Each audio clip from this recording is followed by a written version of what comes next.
Всем привет, с вами Левша, и сегодня мы разберем выбивание дефа с верхней базы на карте Химмельсдорф в режиме командный бой.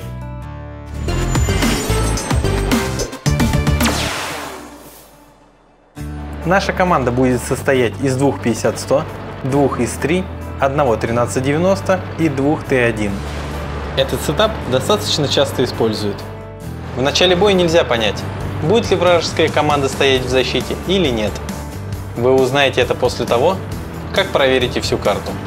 Отправив на гору 1390 и не обнаружив там никого, не торопитесь поворачивать назад и спускаться с горы со своей стороны.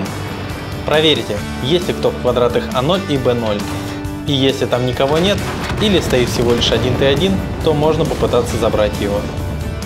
Спустившись в А0, 1390 сможет просветить две эти улицы. Два 50-100 должны прикрывать 90-ка, пока он делает этот маневр. Причем 1390 сможет увидеть танки, которые стоят в защите в бойницах, и остаться незасвеченным. Чаще всего там стоят ИС-3. После отправляйте 50-100 в центр, но делать это лучше всего через свою базу. 1390 можно спустить как через свою базу, так и с этого подъема. 90-к может пролететь на полной скорости, и шанс, что в него попадут, минимальный. При этом он просветит правую бойницу. С подъема на Б9 можно спускаться в том случае, если ваш Т1 проверит эти улицы, вплоть до квадратов Б7 и Б8. Мало ли, вдруг там будут стоять вражеские танки. На горе никого нет. В центре и на третьей линии ваши ИС-3 тоже никого не засветили. Ваш Т1 в квадрате F1 не увидел атакующие танки противника по первой и второй линии. Теперь становится понятно, что соперник забился в дефе рядом со своей базой. Разберем несколько вариантов, как можно выбивать деф.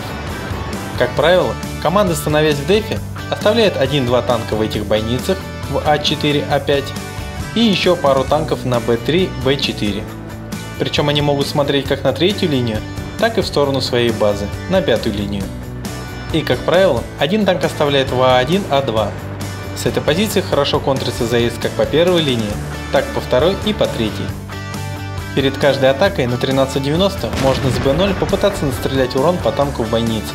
Вам хватит времени, чтобы пострелять, перезарядиться и подтянуться к основной группе танков. Только будьте осторожны, не поймайте блайнд от ИС-3. Перед тем, как ехать в атаку на ИС-3 или вообще всеми тяжелыми танками, можно посмотреть от угла, не смотрит ли вражеский танк на третью линию с А2. Это нужно, чтобы ваш Т1, поехав вдоль домов по третьей линии, оставался живым, до тех пор, пока он не получит какую-либо информацию. Теперь выстраивайтесь всеми танками по пятой линии, при этом одного Т1 подгоняйте на угол этого здания. Отсюда он сможет зарентгенить тяж в ближайшей к вам бойнице, если он все еще там стоит.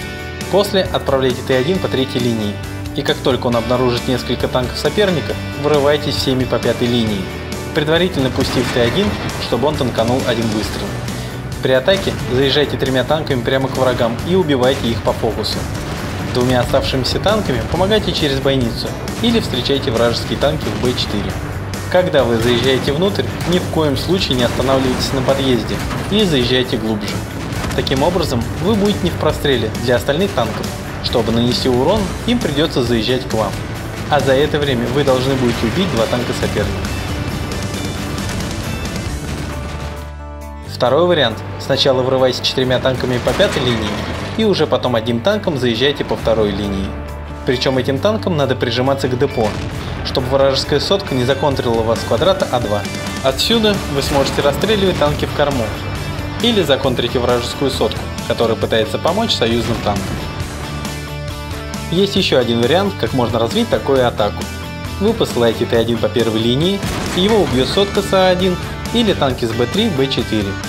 В любом случае у вас появится какая-то информация о расположении танков противника.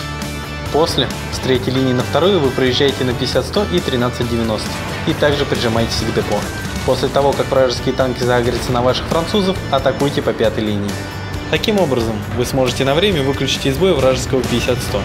И пока ваши французы будут на себя отвлекать внимание, вы по пятой линии ворвете с 3 танками на 2. После их убийства вы сможете фокусить танки на третьей линии.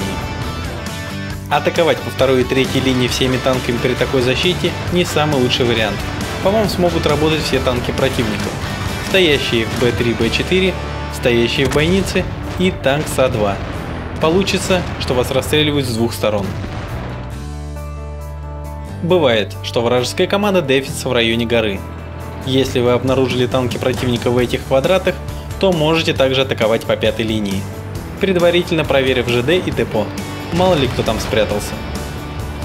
ИС-3 ставьте ромбом, а за ним прячьте двух Т-1. Двумя танками рядом выцеливайте выезд с А-7. Одним танком стреляйте с Б-4. И обязательно один танк оставляйте в Д-5, Д-6, чтобы к вам не заехали в корму по пятой линии. В любом случае вражеские танки поедут на вас, чтобы попытаться сбить захват. Даже если у них это получится, то они растеряют все ХП, и добить их не будет проблемы. Сегодня мы разобрали, как можно вскрыть деф, имея в составе 1390. А если у вас 5 тяжелых танков, то проделать этот трюк будет куда легче. На этом все. К сожалению, в ближайшее время я не смогу выпускать мастер-классы регулярно. Сейчас у нас много тренировок. Еще увидимся. Не забывайте подписываться на наш киберспортивный канал, а также на мой YouTube канал. Всем пока!